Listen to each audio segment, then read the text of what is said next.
Chaque nuit à Paris, féerie, dans la brume, tout s'allume. Bonjour à tous et bienvenue dans l'Instant Paillette.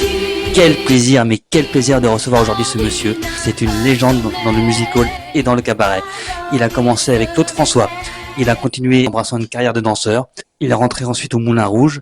Il a gravi tous les échelons afin de devenir directeur de scène. J'ai le plaisir d'avoir Thierry Outria. Bonjour Thierry.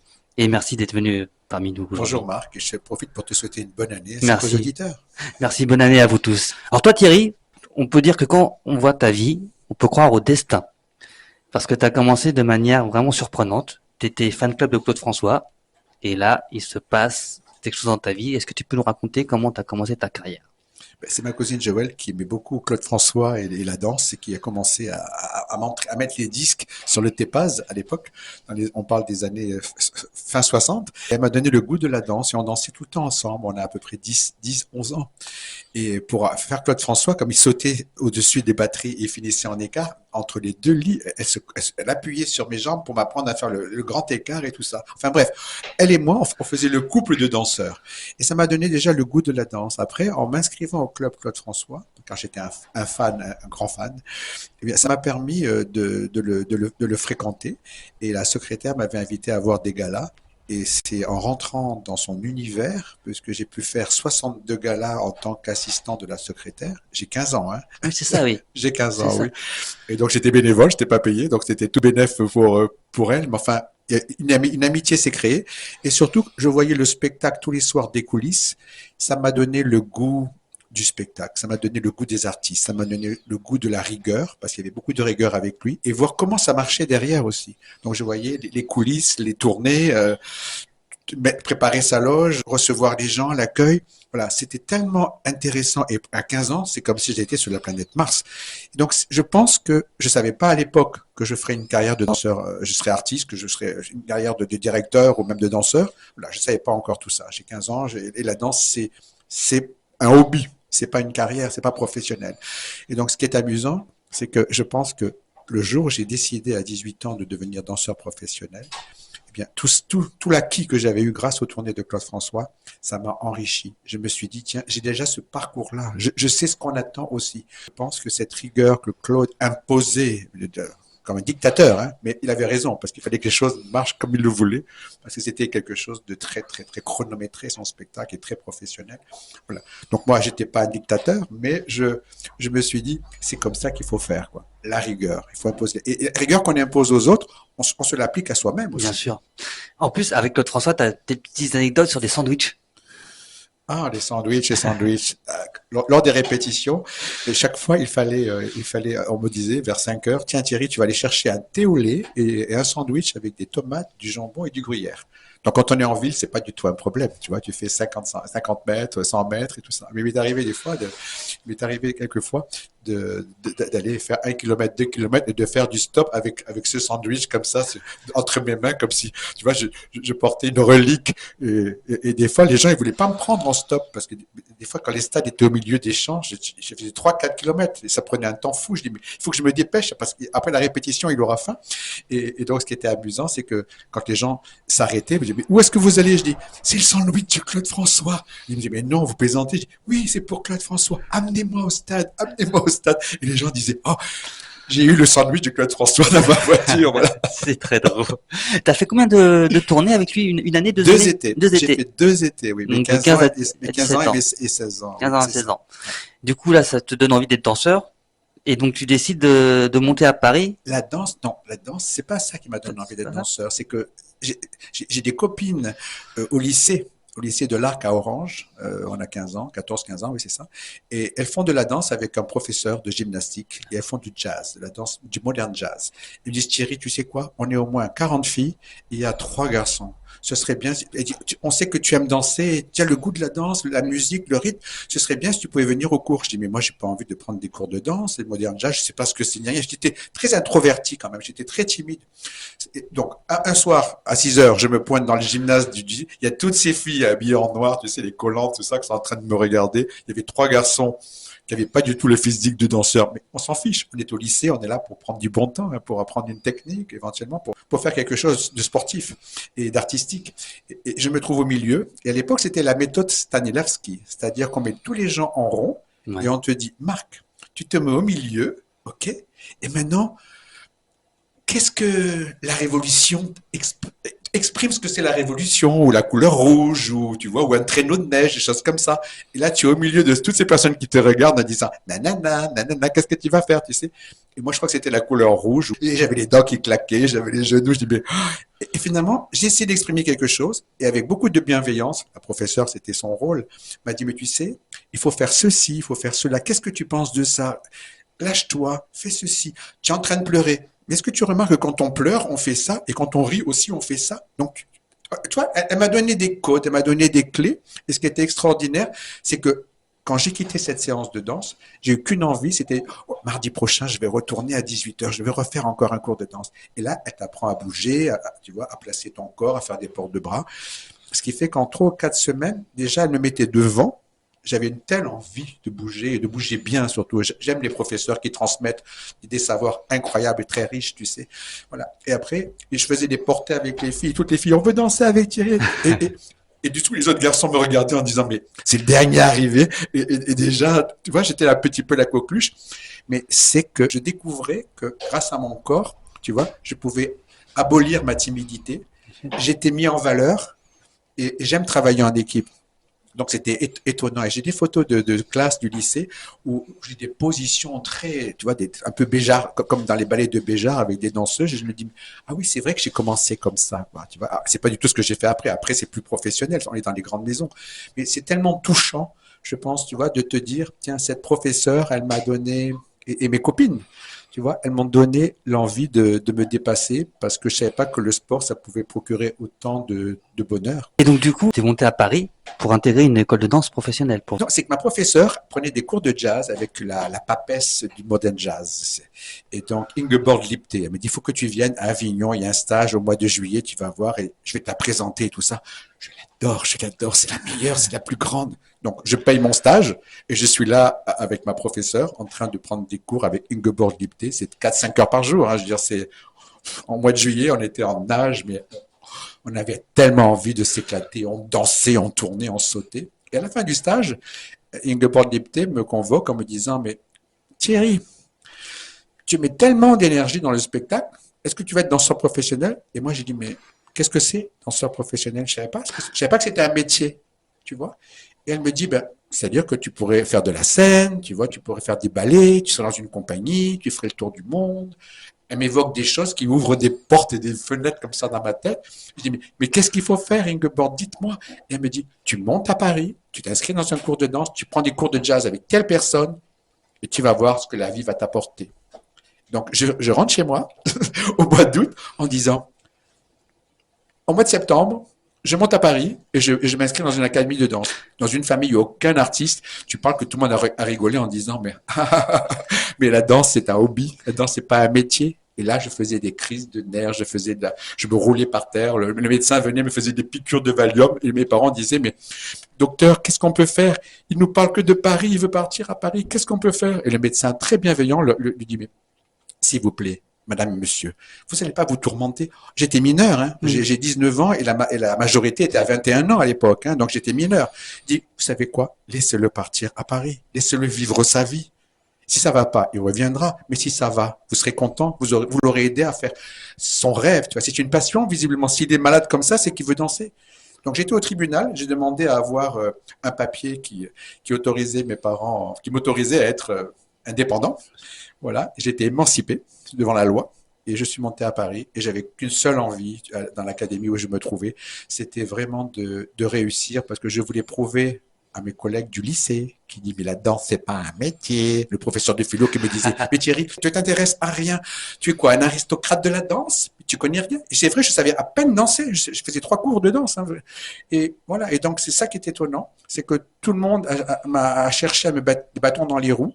Et à part donc Ingeborg Lipté, le médecin et deux ou trois amis très fidèles qui m'ont dit, mais monte à Paris, qu'est-ce que tu as à perdre? Bien sûr. Et quand je suis arrivé à l'académie et que 2 mois après, j'avais signé un contrat avec le Casino de Paris et que ma vie professionnelle commençait, là, c'est plus qu'une porte qui s'est ouverte devant moi. C'est ça. C'est que tu arrives à Paris et 2 mois après, même au grand étonnement de tes professeurs, t'es pris au Casino de Paris. Il fallait surtout pas que je commence une vie professionnelle parce qu'à l'académie de danse, qu'est-ce qu'on me disait? Mais comment Thierry, tu as signé un contrat avec le Casino de Paris? Je dis, ben oui, il y a un garçon qui s'en va, donc ils m'ont demandé si je voulais danser et l'audition s'est bien passée. Donc visiblement, j'ai des qualités. Mais j'étais moi-même très étonné. Je dis parce que j'ai que deux ans de danse, quoi. Et j'ai fait du classique un petit peu, mais enfin, j'ai fait du classique. Tu sais, quand tu fais la danse classique à l'Opéra à Avignon et que tu as 15 ans ou 16, j'avais 17 ans à l'époque, je faisais 1m80 et les danseuses, elles ont, à côté de toi, quand elles commencent, elles ont 6 ans. Donc, tu as toutes ces gamines de 6-7 ans dans la ligne en train de tenir la barre et tu me vois le seul adulte, moi, avec mes collants en train de faire mes pliés que je ne connaissais pas. J'ai découvert la danse classique, donc c'était tout étonnant. Et toutes les mamans devaient se dire, mais qu'est-ce qu'il fait là, ce gars? Qu'est-ce qu'il fait là au milieu de toutes ces gamines? C'est peut-être un prédateur, tu vois.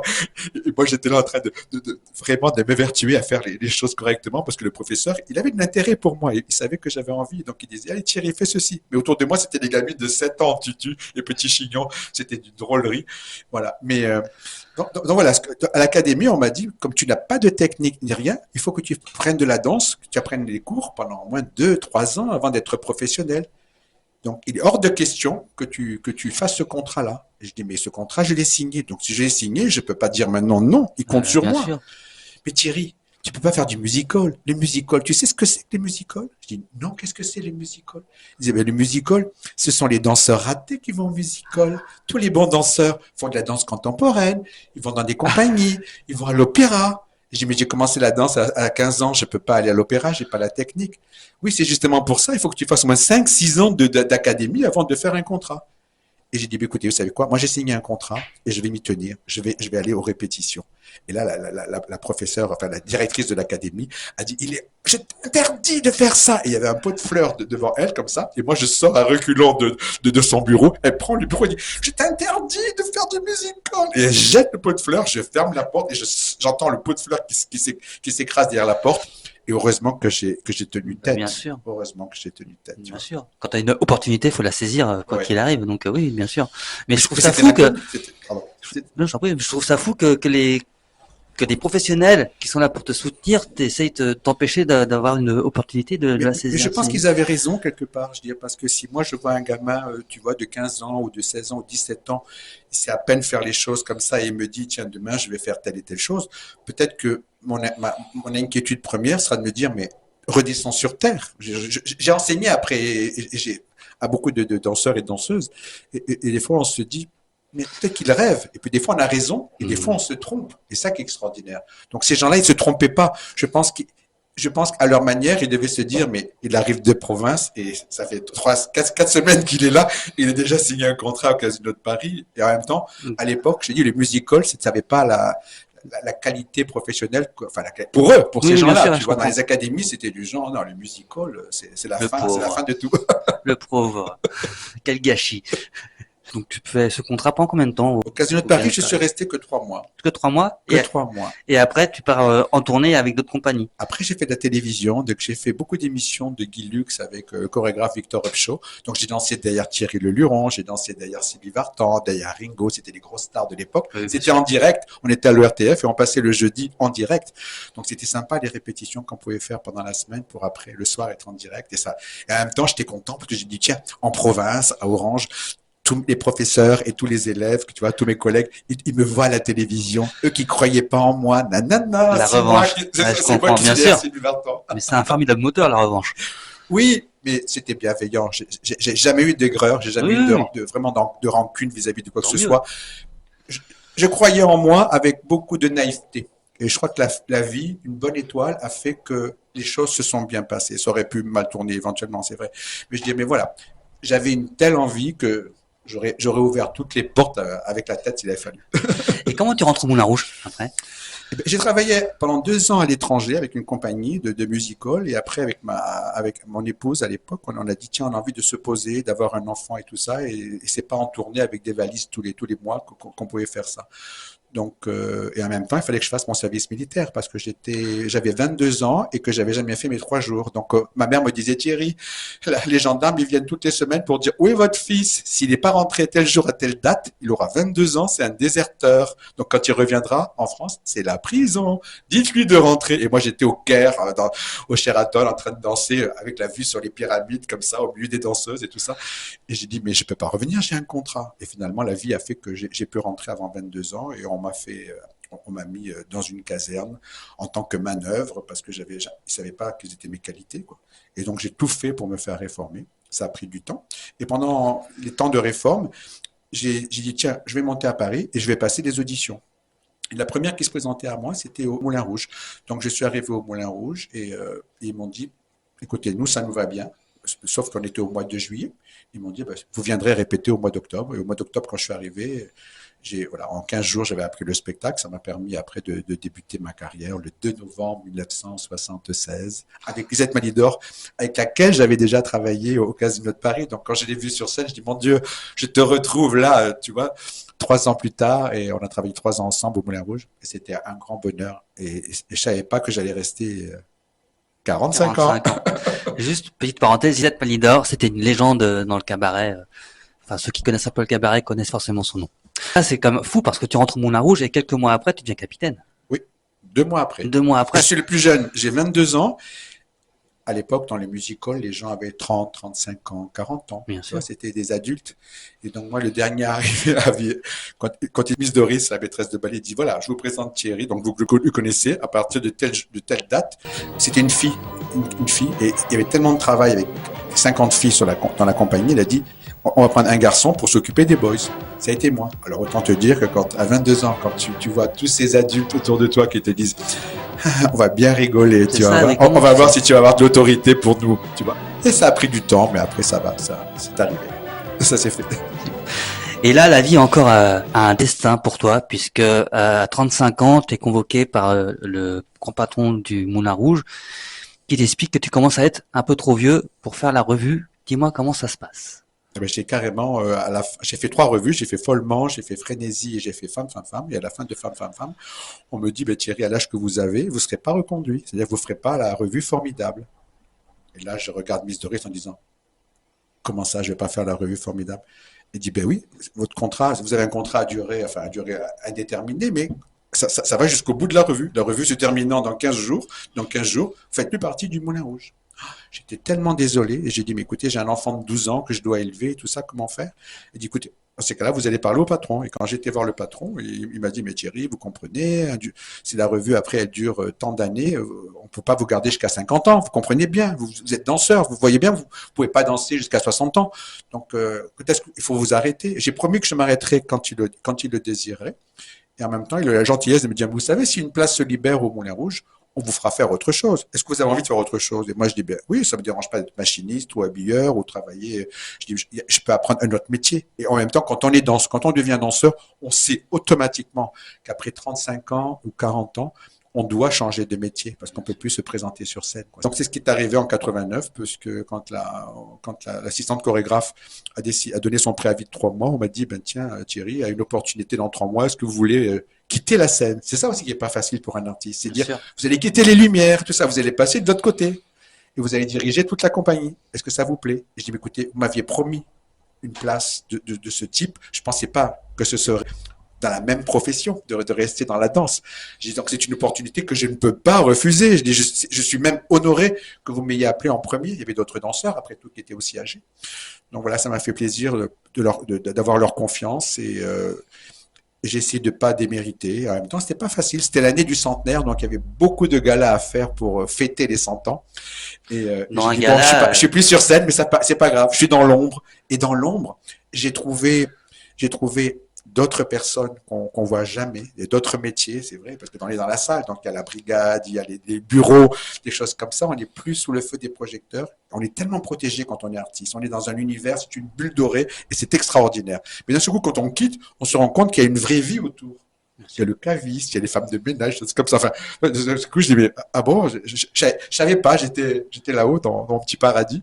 Et c'était très attachant parce que, voilà, on apprend de la vie. Le musical, c'est vraiment l'école de la vie. Et je dis, les Moulins Rouges, ça a été une école qui m'a permis de m'ouvrir à tout. Voilà. On quitte le spectacle, on reste dans le spectacle malgré tout. Et voilà. Et on a qu'une seule envie, c'est que les clients qui sont autour de moi, parce que je suis dans la salle, je regarde le spectacle, on a envie que les clients partent avec un indice de satisfaction à 100%. Donc, mon travail, c'est consistait à ce que le spectacle soit impeccable. Donc, ouais, c'est une tâche assez difficile parce qu'il y a 70 personnes sur scène, plus la technique, plus voilà, tout ça. Mais c'est tellement encourageant. Bien sûr. Et là, en plus, donc, t'apprends le métier, mais le chorégraphe, hein, le directeur te dit qu'il souhaite que tu le remplaces à sa retraite. Oui, un jour, M. Ruggero Angeletti, qui fait la moitié du spectacle et qui dirige le spectacle, me dit Thierry, j'ai pensé à vous pour me remplacer. Et Ruggero, c'est il maestro du Moulin Rouge. C'est l'histoire du Moulin Rouge avec Miss Doris. Voilà. Et il me dit, j'ai dit, mais je sais pas ce qu'il faut faire pour être directeur de la scène. Mais justement, regardez-moi, vous allez apprendre. Mais il faut me regarder et me suivre sans arrêt. Regardez-moi, apprenez. Mais taisez-vous, observez. Hein, comme ça. Et donc, c'est ce que j'ai fait comme un bon petit élève. Et j'ai jamais regretté ces années-là avec lui parce que ça a créé des liens très, très forts. Pour moi, c'était comme un grand-père. Bon, il était toujours bienveillant et c'est quelqu'un qui aimait tellement le spectacle. Je veux dire, que même être une partie de son ombre, c'était déjà un magnifique honneur pour moi. Pareil pour Miss Doris aussi. Parce qu'après, elle a su, bien sûr, que je me préparais à prendre la place de Ruggero. Elle était très contente. Mais voilà. Tu as connu Miss Doris? Miss Doris, j'ai connu pendant 50 ans. C'est elle qui m'a engagé, Miss Doris. D'accord. C'est elle la maîtresse. C'est elle qui signe mon contrat. C'est une légende, Miss Doris. D'ailleurs, les danseuses s'appellent les Doris Girls, hein, Tout à fait. Moulin Rouge. J'étais un Doris dancer. C'est ouf. Et d'ailleurs, M. Ruggero comparait le spectacle à un diamant. Tu peux nous en parler un petit peu? Oui, quand on a fait le montage de Féerie, pendant le montage de Féerie, Ruggero, on fait plein de choses. Il y a plein de choses. Voilà. Et après, quand on regarde la répétition générale, on observe, est-ce que le rythme est bon? Est-ce que les changements sont bons? Est-ce qu'il n'y a rien qui alourdit? Donc, je l'observe. J'étais déjà directeur de la scène. Lui, il était à la retraite. Lui, il vient en tant que freelance, tu vois. Et donc, il savait que j'avais pris sa place. Mais c'était lui le metteur en scène. Donc, il avait un droit de regard. Il avait le droit de regard, d'ailleurs, comme Miss Doris. Et donc, un jour, il m'explique, il dit, vous savez, Thierry, on va couper ça, ça et ça et ça. Je dis, ah bon? Je coupe pourquoi? Il dit, parce que c'est comme un diamant. Il dit, un diamant, vous coupez des facettes. Vous savez, il est comme ça et vous coupez des facettes et vous regardez votre diamant. Est-ce qu'il est beau? Est-ce qu'il brille? Tout ça. Je dis bien, oui, il brille. Non, ça brille pas encore. Vous allez voir. On va couper encore ça. Ça, on va changer. Ça, on va changer. Nanana, comme ça. Vous voyez, on est encore en train de faire des facettes et des facettes. Est-ce que les diamants, ils brillent? Je dis, écoutez, pour moi, le spectacle est magnifique. Non, non, non, Thierry. Regardez, ça fait une semaine qu'on exploite le spectacle. J'ai entendu les commentaires des gens et tout ça. On va supprimer ça. On va faire ça. On va encore tailler. Peut-être qu'il est petit, le diamant. J'ai dit non, il reste encore 1h40 de spectacle quand même. Donc on a coupé peut-être 10, 15 minutes, tu vois. Il fallait couper ces 15 minutes. C'était trop long et tout n'était pas forcément, c'est pas de qualité. C'est qu'il y a des choses, on se dit, tiens, si on coupe ça, ça va rien changer. Au contraire, ça va donner de la vivacité. Et c'est ce qu'il fallait pour Féerie. Et donc, parce que Formidable avait duré 12 ans. Donc, qu'est-ce qu'on peut faire après le succès de Formidable qui a duré 12 ans? Voilà. Et tout le monde était très craintif. Et bref, il continue de couper dans le spectacle. On arrive à 1h40, je crois, à 1h37, un truc comme ça. Et il me dit, et on regarde le spectacle comme ça. À la fin du spectacle, il me dit, Thierry, qu'est-ce que vous pensez de mon diamant? Je dis, écoutez, pour moi, il est très, très beau. Et même moi, je suis content de mon diamant. Vous allez voir, on va faire un très beau succès.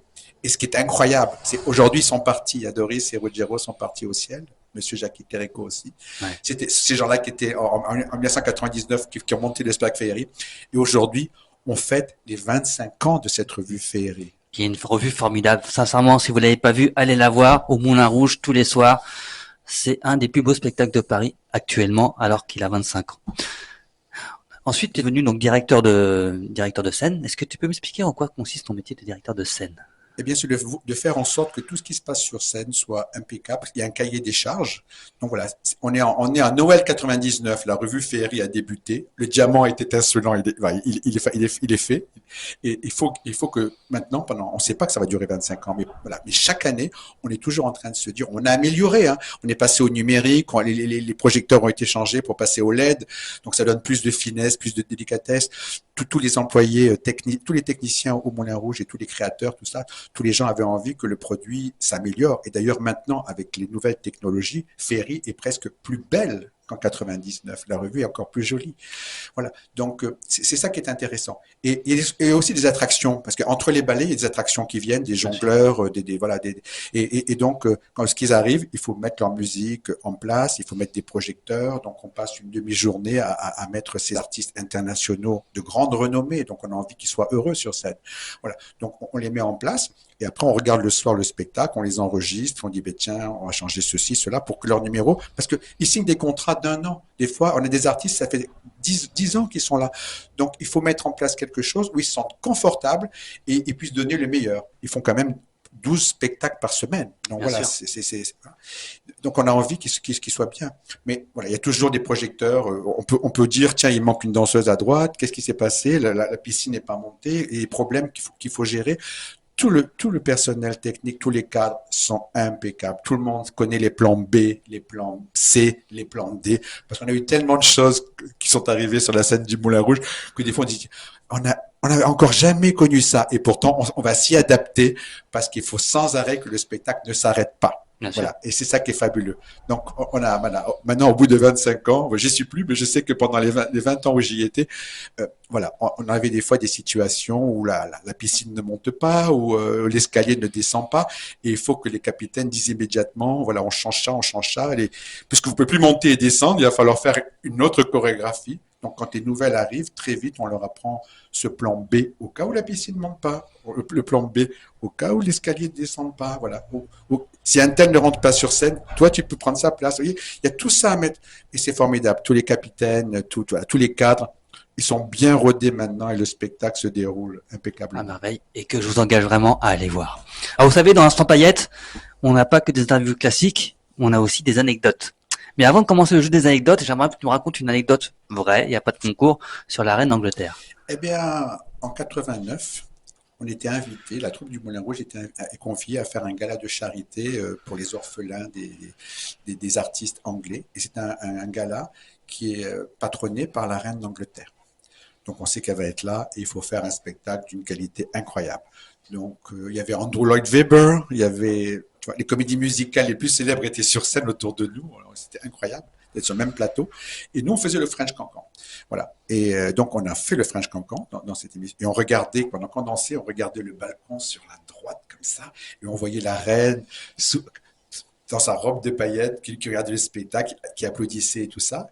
Après, on a chanté à la fin du spectacle God Save the Queen. Donc, on était tous debout en train de chanter God Save the Queen en la regardant. Et puis ensuite, nous étions placés. Elle salue comme c'est bénévole, elle salue tous les invités. Et il y a un grand escalier et le metteur en scène dit, ben voilà, la troupe du Moulin Rouge, vous mettez comme ça, nanana, les autres artistes comme ça, etc. Et moi, je me retrouve en haut d'un escalier. Je dis, ben je suis bien, en haut, je peux voir tout ce qui se passe.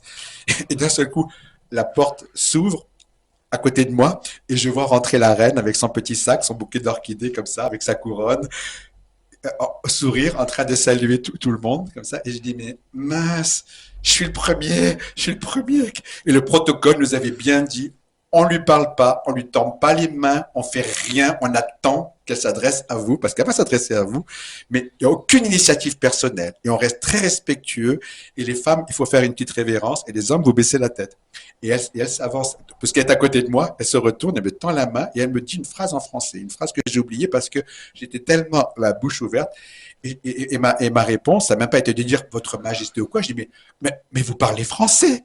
Ma première phrase, le protocole, j'ai complètement oublié. Et elle me dit, oui, bien sûr, oui, c'est pas un problème pour moi, parce que c'est vrai qu'elle a un français impeccable, quoi. Et elle vit des fois en France, quoi.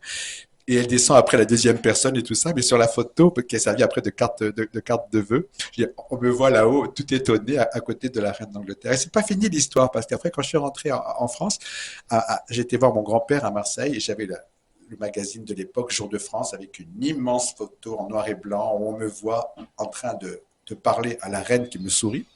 Et voilà. Et je le montre à mon grand-père. Je montre cette photo à mon grand-père. Et mon grand-père regarde le magazine en disant ah, mais Thierry, c'est incroyable comme elle lui ressemble. C'est drôle. Voilà. Donc, ce sont des jolis souvenirs, sachant en plus que ce jour-là, le Moulin Rouge avait fermé pour la première fois de son histoire, puisque toute la troupe était en Angleterre. Incroyable. Donc cette histoire est vraie. Alors on va commencer les anecdotes. Est-ce que tu veux commencer ou est-ce que je commence? Je commence. Je commence. Très bien. On va commencer par une anecdote très rapide. Je suis en vacances à San Francisco et j'ai une copine qui danse dans un spectacle qui s'appelle Jubilé. Et je me suis tapé un aller-retour San Francisco, Las Vegas, juste pour voir le spectacle. Je suis resté 8 heures à Las Vegas. Est-ce que tu penses que c'est vrai ou pas? Est-ce que tu penses que vraiment j'ai pris un avion, 2 heures d'avion aller, 2 heures d'avion retour pour un spectacle d'1 heure et demie? Je crois que peut-être que c'est moins long, non? San Francisco, Vegas, je sais pas combien c'est. En tout cas, moi j'ai plein d'amis. Porte à porte, c'est 2 heures. 2 heures, ah, d'accord. Donc moi j'ai des amis qui ont chanté et dansé au Jubilee de Las Vegas qui a duré 35 ans aussi. Oui. Donc je pense que c'est une histoire vraie. Eh ben cette histoire est totalement vraie. J'ai vraiment fait 4 heures d'avion aller-retour pour un spectacle d'1 heure et demie. Et c'est la première fois d'ailleurs que il y avait le premier contrat d'une danseuse qui s'appelait Mia, qui est maintenant au Moulin Rouge. Oui, tout à fait. Et pour pas faire de private jokes, c'est une dynastie familiale. C'est-à-dire que ses parents, à Mia, dansaient à Jubilé et au Lido. Sa sœur a dansé au Lido et au Moulin Rouge.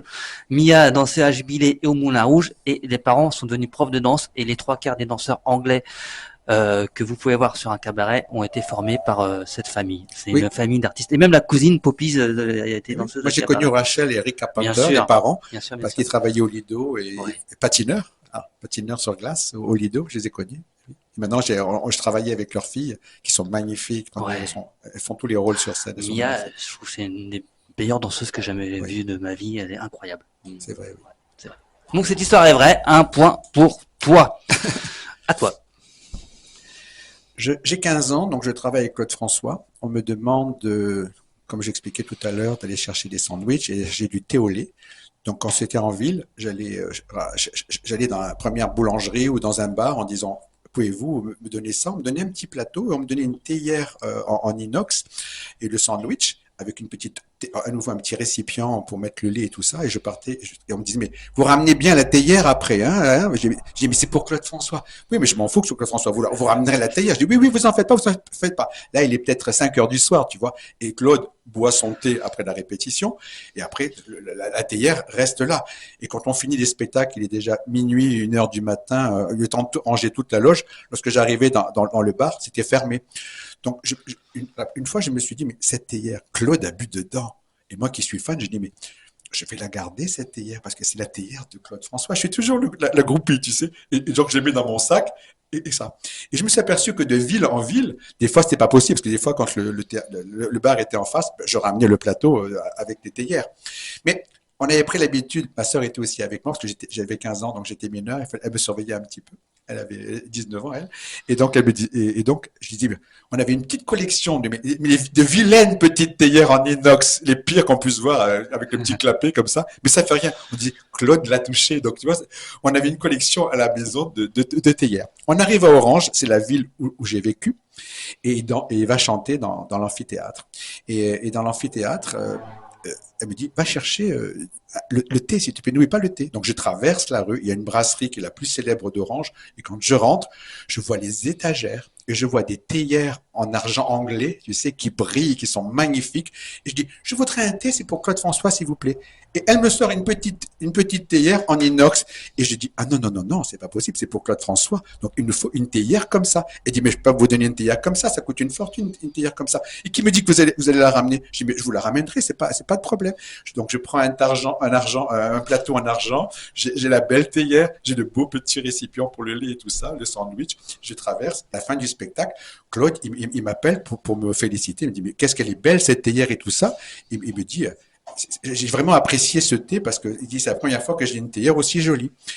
Et des années plus tard, Claude était déjà mort, un ami du club Claude François qui me dit, tu aimerais visiter le moulin à Danemois? Je dis, écoute, j'ai jamais été dans la maison de Claude François, ce serait un rêve pour moi.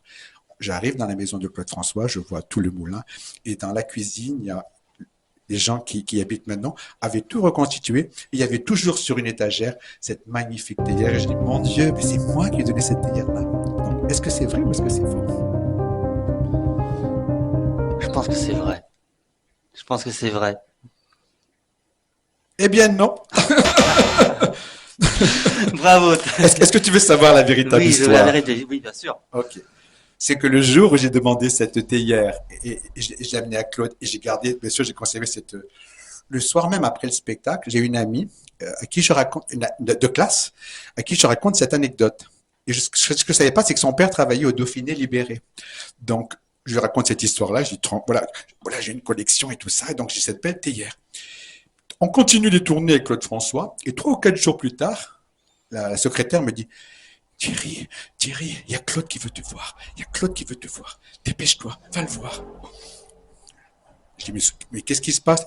Va voir Claude, c'est très très urgent. Donc je tape à la porte. Claude, il me dit, ah, c'est toi, Thierry?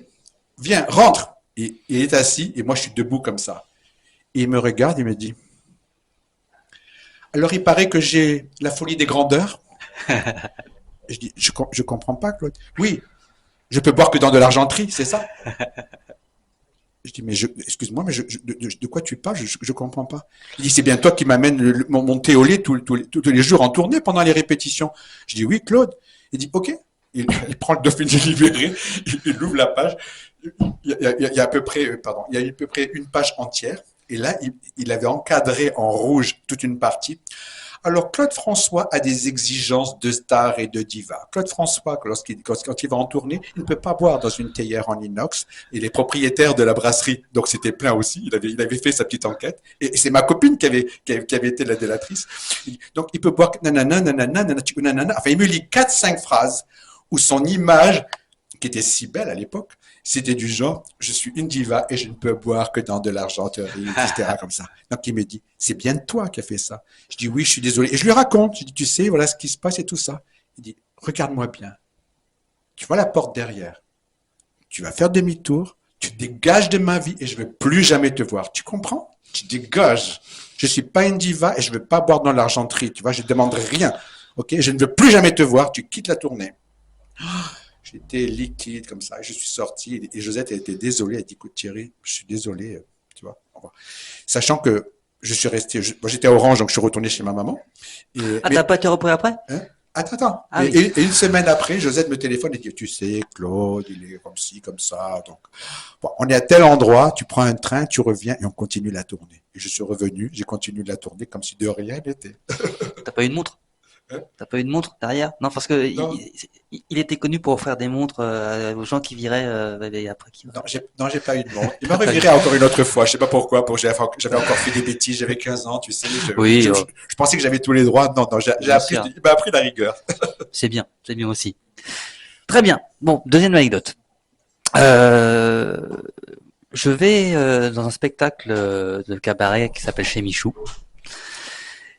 Et là, je discute avec les artistes après, puisque j'ai travaillé au Lido. Et on boit ensemble d'un coup, et sur un pari perdu, je me suis retrouvé à faire le Transformisme. Enfin, c'est pas moi qui me suis maquillé, c'est eux qui m'ont maquillé, et j'ai dû faire une scène, un spectacle d'un numéro chez Michou une fois, une soirée, parce que j'ai perdu un pari avec les danseurs de chez Michou. D'après toi, est-ce que c'est vrai ou est-ce que c'est faux? Je pense que c'est fake. Tu penses que c'est fake? Oui. Tu veux savoir pourquoi? Oui, dis-moi. C'est parce que je suis très ami depuis 1973 avec les gens de chez Michou. Et Michou que j'ai connu parce que je suis Montmartre 3, il est Montmartre 3 lui aussi, donc on s'est rencontrés plein de fois. Je connais la qualité de son spectacle, donc je pense qu'en effet, il peut y avoir des paris perdus, on peut très bien te dire, mais je pense qu'ils ne mettaient jamais d'amateurs sur scène parce que les artistes qui se présentaient pendant des années chez Michou étaient de grands professionnels avec du numéro incroyable. Moi, des fois, j'avais les larmes aux yeux devant une Edith Piaf où je riais devant, tu vois, devant des numéros burlesques. Mais il y a toujours une telle qualité chez Michou que, comme au Moulin Rouge, on ne laisse pas les amateurs monter sur scène. Eh ben, cette histoire est totalement mytho. Tout à fait. Quand tu vas raconter des mythos à quelqu'un, je me fais laminer encore une fois. C'est quand même mon jeu, c'est quand même moi, tout le temps moi qui perds. Pour une question de temps, on va faire une dernière anecdote. Alors, Liza Minnelli vient chanter au Moulin Rouge. Ouais. Je suis ravi, c'est ma star préférée, je l'adore. Je veux dire, tout le monde a vu Cabaret, etc. Voilà. Donc, mais la consigne était pour tous les artistes, vous ne devez pas venir au Moulin Rouge ce jour-là parce qu'elle supporte pas quand elle répète d'avoir des personnes étrangères. Elle veut avoir que ses techniciens, elle veut avoir que ses musiciens et tout ça. Vous venez pas. Moi, je passe par une petite porte comme ça et je me mets derrière le rideau. Et je me fais tout petit et je la vois en train de répéter, elle chante. Quand elle répétait, c'était aussi bon et aussi fort que le spectacle. Donc elle faisait un spectacle l'après-midi pour que tous les calages soient impeccables, que toutes les chorégraphies, elle avait 2 danseurs et tout ça. Elle danse à fond. Et moi j'étais là comme ça derrière le rideau en train de le regarder et tout ça. Et à un moment donné, je sais pas, elle tourne son visage vers moi et elle s'arrête et d'un pas incroyable, elle vient, elle tire le rideau et moi je suis là comme ça, c'est pétrifié et elle dit mais en anglais, elle dit mais toi, mais qui êtes-vous et tout ça. Et moi je dis ben je suis un danseur et tout ça.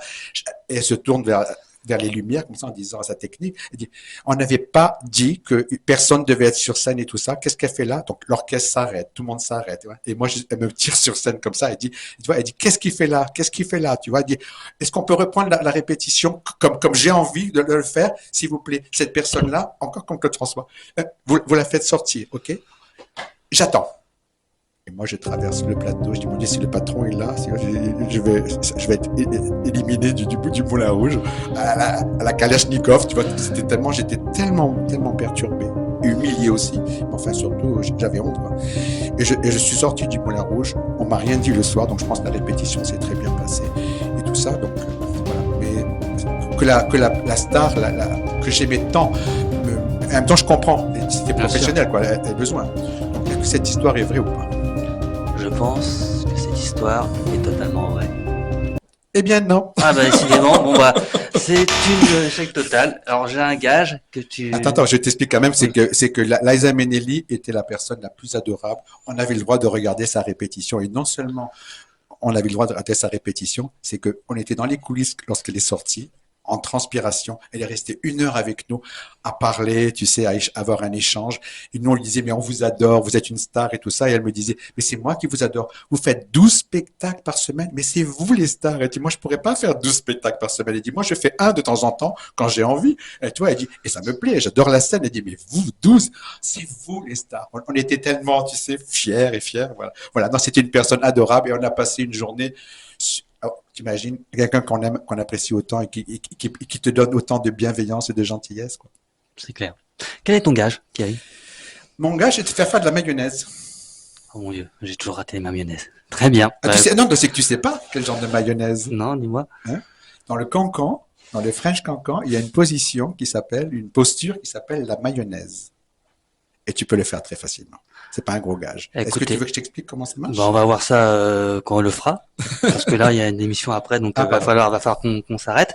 Mais suivez-nous, abonnez-vous et vous verrez le gage de la mayonnaise au cancan. Ça va être un grand moment, je vais vous dire, parce que si j'avais pu être danseur, j'aurais été danseur professionnel. Mais ça serait une autre histoire. Merci Thierry d'être venu. Merci. Moi j'ai quelques annonces à faire avant de venir. Je pars pendant 2 semaines chanter au Val d'Isère, donc il y aura pas d'émission ni cette semaine ni la semaine d'après. Mais par contre, vous pouvez me retrouver lundi chez Adèle. Je chanterai en piano bar, entrée libre avec Kimia. Nous on se retrouve à la fin du mois avec un magicien qui nous vient de Vegas. Je vous souhaite une très bonne journée et je vous dis à très bientôt dans l'Instant Paillette. Merci beaucoup.